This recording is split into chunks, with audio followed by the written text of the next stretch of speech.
Hello, welcome to our channel, welcome to Amy's channel. आज बहुत रात हो रही है, यहाँ 9 बजने वाले हैं। मुझे रीडिंग नहीं करनी थी, लेकिन पता नहीं मुझे एकदम फीलिंग्स आई, मुझे रीडिंग करनी है। मैं सिर्फ मिस्ट्रिकल मैंगा टैरो यूज़ कर रही हूँ। उसके अलावा मैं कोई यूज़ नहीं कर रही हूँ, कोई एंजल के मैसेज यूज़ नहीं कर रही हूँ। मैं कोई चीज़ यूज़ नहीं कर रही हूँ सिवाय टैरो कार्ड के। और रीडिंग ये है कि आपने पढ़ ही लिया होगा कि आपका पर्सन आपको चाहता है अपनी लाइफ में, मतलब डू दे वांट यू किसी भी वे में, as a friend, as a lover, as a life partner, कैसे चाहता है वो आपको। तो देखते हैं। और प्लीज़ जो चीज़ रेजोनेट ना करे उसको मत लीजिएगा, जो रेजोनेट करे सिर्फ उसको लीजिएगा। तो देखते हैं। आई डोंट नो किसके लिए मैसेज है, लेकिन जिसके लिए भी है बहुत इम्पॉर्टेंट मैसेज है ये, ठीक है। क्योंकि रात हो गई थी और एकदम मैं बस उठी, मैंने कहा नहीं मुझे रीडिंग करनी है, हालांकि मुझे आज रीडिंग नहीं करनी थी, मुझे फीलिंग्स नहीं थी। तो देखते हैं कि आपका पर्सन आपको चाहता है या नहीं चाहता है। पहले आपका कार्ड आया है 9 of pentacle, Taurus Virgo Capricorn. अभी मैं इसको सेट करूँगी, ठीक है। फिर आया 4 of wands, Aries Leo sage. फिर आया है 2 of suits, Gemini Libra Aquarius. फिर आया है 4 of cup, Cancer Scorpio Pisces. फिर आया है queen of coins, Taurus Virgo Capricorn, ठीक है। तो मैंने जो आपके भी कार्ड्स देखे हैं, मुझे कार्ड देख के ये लगता है कि आपका पर्सन आपको अपनी लाइफ में बहुत स्ट्रांगली चाहता है, लेकिन या तो वो शादीशुदा है या उसकी लाइफ में कोई है, और अगर उसकी लाइफ में कोई नहीं है, कोई ना कोई चीज़ ऐसी है जो आपके पास उसे आने से बहुत स्ट्रांगली रोक रही है। मुझे लगता है कि आपके पर्सन जो है, जैसे कि 9 ऑफ पेंटिकल आया है, अपने फाइनेंस पे भी ध्यान दे रहे हैं, अपनी अगर मैरिड लाइफ है उस पे भी ध्यान दे रहे हैं, चाहे मेल हो या फीमेल हो, कोई जेंडर स्पेसिफिक नहीं है।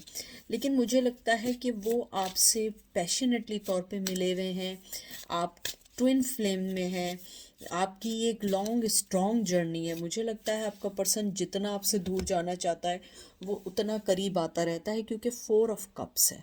4 ऑफ कप्स जो है वो इस बात के लिए है कि वो ना चाहते हुए भी आपके बारे में सोचता है या सोचती है। मुझे लगता है कि कहीं ना कहीं आपकी मोहब्बत एक बड़ी ग्राउंडेड, बहुत प्योर मोहब्बत थी, बड़ी मेच्योर मोहब्बत थी। उसमें कोई भी ऐसी चीज़ नहीं थी कि जिसको आप कहें कि कोई लालच थी आपकी या कुछ था। आपका कुछ नहीं था, आप सिर्फ मोहब्बत कर रहे थे। और मुझे लगता है कि आपका जो पर्सन है वो अपनी ज़िंदगी में अपनी चीज़ों में इतना मसरूफ़ था कि उसने आपकी मोहब्बत को ना जाना ना समझा, सिर्फ वो वही करता रहा, ये करती रही जो उसने सोचा। मुझे लगता है कि आपके पर्सन को इस बात का अब यकीन हुआ है कि आप ऊपर वाले की तरफ से गिफ्ट थी, जिसको उसने बहुत अच्छे से इग्नोर किया। मुझे लगता है बहुत अच्छे से इग्नोर किया। लेकिन आप ग्राउंडेड पर्सन, मोहब्बत देने वाले, आपने हमेशा फोकस रखा अपने रिश्तों को, आपने फोकस रखा अपनी चीज़ों को, आपने मेहनत की अपनी सेल्फ पे, आपने अपने क्वाइंस पे, अपनी मेहनत पे, अपनी तालीम पे, अपनी एजुकेशन पे, इवन कि आपने अपने आप को सेक्रीफाइस कर दिया उन सब चीज़ों के लिए। मुझे कुछ लोगों के लिए ये भी आ रहा है कि शायद आपने उनको आगे बढ़ने में, आपने शायद अपनी एजुकेशन, अपनी लाइफ की सेक्रीफाइस की उनको आगे बढ़ाने के लिए। कुछ लोगों के लिए है, चाहे वो मेल हो या फीमेल हो। मुझे लगता है आपके पर्सन की बेहिसी या वो ये थी कि उसने आंखों पे पट्टी बांधी हुई थी, कोल्ड शोल्डर था आपके साथ, चाहे वो मेल थी या फीमेल था। वो मेल था या फीमेल थी, तो मुझे मेल था या फीमेल थी। तो मुझे लगता है कि उसने आपको कहते हैं ना कोल्ड रखा था, और उसने उस पर्सन को भी कोल्ड रखा हुआ था, और वो दोनों को साथ लेके चलना चाहती थी या चाहता था, लेकिन वो चीज़ नहीं हो सकी।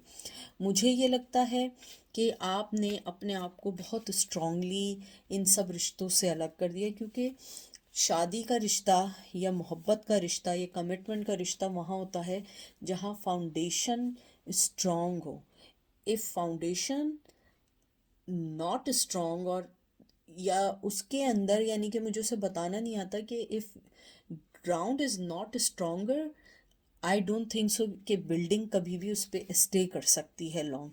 और वही आपका हुआ कि ऊपर तो आप लोग एक दूसरे के साथ लाइफ में आगे बढ़ते रहे, लेकिन जो आप लोगों की प्यार की बेस थी, स्ट्रेंथ थी, वो आगे नहीं बढ़ सकी। मुझे ये भी लगता है कि आपने बहुत सारी चीज़ों को सोचते हुए बैकअप किया और आगे ना बढ़ने का सोचा। मुझे लगता है आपने अपने सारे कॉइन्स अलग किए, आपने अपनी लाइफ पुट टुगेदर की है। और यहाँ पे 9 ऑफ कॉइन्स है या 9 ऑफ पेंटिकल है, आपने अपनी लाइफ के बारे में बहुत स्ट्रॉन्ग सोचा है। आपने अपनी उन लोगों के बारे में सोचा है जो आपको मोहब्बत दे रहे थे। फिर आया है 7 of swords, Gemini, Libra, Aquarius. फिर आया है 2 ऑफ पेंटिकल, दोबारा 2 नंबर बहुत इंपॉर्टेंट है। फरवरी बहुत इंपॉर्टेंट है। 2 साल हो चुके हैं, 20 ईयर्स हो चुके हैं, या 2 मंथ्स हो चुके हैं, या 20 वीक्स हो चुके हैं। 20 वीक्स से आप अंदाज़ा लगा लें, एक मंथ में 6 वीक्स होते हैं, तो ऑलमोस्ट आपको 3-4 महीने हो चुके हैं अलग हुए हुए। And 3 of pentacle, Taurus, Virgo, Capricorn. मुझे लगता है आपका पर्सन बहुत स्ट्रॉन्ग, उसने अपने इर्द गिर्द कुछ बाउंड्रियां खींची थी और आप ये चीज़ समझ गए थे, और आप ये जान चुके थे कि, या जान चुकी थी कि वो आपको जगल कर रहे हैं 2 लोगों के बीच में। 2 जो आया है ना, ये एक तरीके से पीस का कार्ड है, हार्मनी का कार्ड है। मुझे लगता है आपके पर्सन ने, आपने जब अपने पर्सन को देखा कि वो आपको कुछ नहीं देना चाहता है, आपने बहुत पीसफुली अपनी तरफ से बैकअप किया और आगे बढ़ गए। 3 ऑफ पेंटिकल्स जो है, ये कार्ड है एक डोमेस्टिक, कहते हैं ना कि एक डोमेस्टिक अफेयर का कार्ड होता है। यानी मुझे लगता है कि इनर वे में आप लोगों के बहुत सारे झगड़े रहे, कॉन्फ्लिक्शंस रहे, थर्ड पार्टी में डाला। यहाँ पे आपका पर्सन मुझे लगता है या तो किसी लॉ फर्म में हो सकता है, लॉयर हो सकता है, पुलिस में हो सकते हैं, कमीशन हो सकते हैं, बिजनेस में हो सकते हैं। मुझे लगता है कि आपके पर्सन के साथ हमेशा ये रहा है कि वो अपनी कंफर्ट देख के आगे बढ़ा है। उसने हमेशा आपको दो दो पार्टीज़ में डाला है, क्योंकि 2 ऑफ सोर्ड्स आया है, 2 ऑफ पेंटिकल आया है। तो मुझे लगता है हमेशा आप दोनों के दरमियान कोई ना कोई थर्ड पर्सन रहा है, चाहे वो माँ की सूरत में हो, बहन की सूरत में हो, या वाइफ की सूरत में हो। और अगर आप फीमेल हैं तो आपकी सेम चीज़ है, या तो फादर फिगर थे, या भाई था, या कोई और पर्सन था जिसको लेके उन्होंने आपको डिच किया।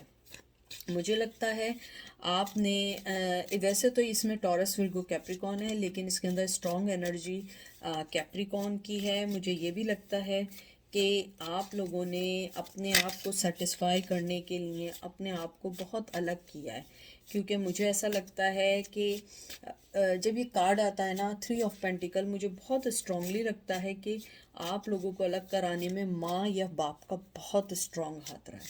और मुझे ये भी लगता है अगर वो नहीं रहा है तो वर्क का रहा है, अगर वो भी नहीं रहा है तो आप लोग वर्क प्लेस पे मिले थे, जिस वजह से आप लोगों को ये रिश्ता चलाने में मुश्किल हुई। मुझे ये भी लगता है कि आपका पर्सन जो है वो आपको अपनी सक्सेस में इसलिए साथ लेके नहीं चलना चाहता था क्योंकि वो अपनी सक्सेसफुल लाइफ अकेले गुजारना चाहता था। और ये देख लीजिए, नाइट ऑफ वंस, एरीज, लियो, सच। मुझे लगता है अब वो आपको कोई ऑफ़र देना चाहते हैं, आपकी लाइफ में वापस आना चाहते हैं, क्योंकि आपका क्वेश्चन ये था, do they want you in their life. तो मुझे लगता है यस, वो आपको अपनी लाइफ में स्ट्रांगली देखना चाहते हैं, आपको अपनी लाइफ में रहना चाहते हैं, आपको कोई ऑफ़र देना चाहते हैं। लेकिन मुझे लगता है कि ये ऑफ़र आप इतनी ईजीली एक्सेप्ट नहीं करेंगे, क्योंकि मुझे लगता है कि इस चीज़ को, जो वो चीज़ आपको ऑफ़र कर रहे हैं, वो कोई ऐसी ख़ास चीज़ नहीं है कि कोई आपको ऑफ़र ना करे। मुझे लगता है कि शायद आपको लाइफ में इससे अच्छी ऑफ़र लोग दे सकते हैं, लेकिन मुझे लगता है कि वो आपको तेज़ी से आपकी लाइफ में आना चाहते हैं, एक्शन लेना चाहते हैं। मुझे लगता है कि आप दोनों के दरमियान जो भी ब्लॉकेजेस हैं, मैं वेरी सुन ब्लॉकेजेस पे भी करूँगी, मुझे लगता है आप दोनों के दरमियान जो भी ब्लॉकेजेस हैं, जो भी आपके दरमियान चीज़ें आप दोनों को अलग कर रहे हैं, मुझे लगता है कि वो उस बारे में काम करेंगे, उस चीज़ को फाइंड आउट करेंगे और उस चीज़ को सही करेंगे। मुझे ये भी लगता है कि आप दोनों के दरमियान अगर कम्युनिकेशन की प्रॉब्लम हमेशा रही है तो वो कम्युनिकेशन को सही करेंगे, क्योंकि आपका जो कम्युनिकेशन है वो सही नहीं रहा, आप दोनों कभी सेम पेज पे नहीं रहे। अगर आप कुछ कह रहे हैं तो वो कुछ समझ रहे हैं, अगर वो कुछ कह रहे हैं तो आप कुछ समझ रहे हैं। हमेशा मिसकम्युनिकेशन रही है, और शायद उसमें कोई थर्ड पार्टी हो सकता है जो आपके कम्युनिकेशन को मेस्ड अप किया या आपके रिश्ते को ख़राब किया। मुझे ये भी लगता है कि कुछ लोग आपकी मदद करेंगे, लॉट ऑफ एक्शंस दिख रहे हैं मुझे लगता है कि शायद उनकी तरफ से कोई फ्रेंड्स होंगे या आपकी तरफ से होंगे, या कॉमन फ्रेंड्स होंगे। मुझे लगता है कि शायद वो आप लोगों की हेल्प करें। Page of wands, Aries Leo sage, बहुत फायर एनर्जी है। Empress, Taurus and eight of pentacle, Taurus Virgo Capricorn and five of pentacle. सबसे पहले तो मुझे ये लगता है इन कार्ड्स को देख के कि आपके पर्सन ने बहुत कोल्ड हार्ट किया।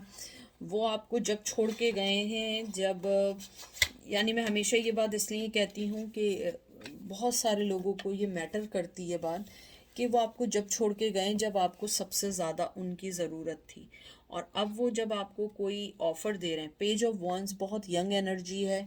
मुझे लगता है वो शायद आपको स्टॉक कर रहे हो, देख रहे हो, कम्युनिकेशन बहुत स्ट्रांगली चाह रहे हैं, बहुत ज़्यादा स्ट्रांगली। मुझे ये भी लगता है कि आपका पर्सन चाहता है कि कोई भी चीज़ ऐसी हो, वो आपसे बात करना चाहता है, वो आपसे कम्युनिकेशन करना चाहता है, लिख के, ईमेल से, मैसेज में, सोशल मीडिया पे मैसेज करके। मुझे लगता है आपका पर्सन जो है वो बहुत स्ट्रांगली, क्योंकि देखिए नाइट ऑफ वंस के बाद एकदम पेज ऑफ वंस आया है। मुझे लगता है कि वो किसी सोशल गैदरिंग में मिलना चाहता है, किसी फ्रेंड की मदद लेना चाहता है, यानी कुछ ना कुछ वो चाहता है। उसके बाद जो आपका एट ऑफ पेंटिकल आया है, टॉरस विर्गो कैप्रिकॉन, मुझे लगता है कि आपका जो पर्सन है वो आपके रिश्ते में मेहनत करना चाहता था, अचीव होना चाहता था, विक्टोरियस होना चाहता था, लेकिन वो चीज़ नहीं हो सकी। मुझे लगता है कि आपका जो पर्सन है वो अपने कैरियर पे बहुत फोकस कर रहा है, वो चाहता है या कर रही है। मुझे लग रहा है या तो एजुकेशन कंप्लीट कर रहे हैं या आप अपनी एजुकेशन कंप्लीट कर रहे हैं। मुझे लगता है कि उनके अंदर जो, वैसे तो ये मेहनत का कार्ड है, मुझे लगता है they are working on their soul right now, because their soul are destroy, their soul are damage, and after that they feel very very low, and now they want to work on their self inner healing. मुझे ये भी लगता है कि आप लोगों के जो दरमियान जो भी कॉन्फ्लिक्शंस हैं वो उनको ख़त्म करना चाहते हैं। और मुझे लगता है कि जब वो आपको छोड़ के गए थे, एक ऊपर वाले की तरफ से आपको टेस्ट था कि आप देख लें कि आपका पर्सन आपको अपनी लाइफ में कैसा फील करता है। मुझे लगता है या तो फाइनेंशियली लॉस भी बहुत हुआ है, रिलेशनशिप का तो बहुत ज़्यादा लॉस्ट हुआ है। मुझे ये भी लगता है कि आफ्टर जब आपका ब्रेकअप हुआ है, आपने बहुत अपने आप को अकेला फील किया, आपने अपने आप को हमेशा ये फील किया कि आप हमेशा अकेले हैं, आपकी वो पोजीशन नहीं है, आप हमेशा सैड रहें, आप हमेशा अपने आप को लूज़ फील करते थे कि आपकी ये लाइफ कभी भी सेट नहीं होगी, कभी भी नहीं चल पाएगी। लेकिन आपने अपने आप पे बहुत अच्छा वर्क किया। मुझे लगता है कि अब वो पर्सन आपको ब्लेम करता है या करती है कि आप उसे छोड़ के गए, लेकिन आप उसे छोड़ के नहीं गए, वो आपको छोड़ के गया। Then you decide you have to be move on to. Chariot का कार्ड नहीं आया, लेकिन मुझे लगता है कि आपका पर्सन आपको ब्लेम गेम कर रहा है, लेकिन वो आपसे कम्युनिकेशन करना चाहता है। कुछ लोगों के लिए बहुत फास्ट कम्युनिकेशन है और कुछ लोगों के लिए अभी भी वेट है। लेकिन मुझे लग रहा है जो लोग बहुत अरसे से वेट कर रहे हैं, उन्हें हो सकता है कहीं से कोई मैसेज मिले। अगर उन्होंने आपको ब्लॉक किया है रिसेंटली, तो मुझे लगता है आपको तकरीबन 8 से 7 मंथ वेट करना होगा, या 8 से 7 वीक वेट करना होगा, क्योंकि they are not in that position. उनका कसूर नहीं है, उनकी लाइफ का पैटर्न, उनकी चीज़ें ऐसी चल रही हैं कि right now you are secondary, and they have a lot of things going on, and I think they thought that is the main priority in their life so far. So ये थी आज की रीडिंग। आई होप आपको पसंद आई होगी। अपना ख्याल रखिएगा, दुआ में याद रखिएगा। Take care, bye.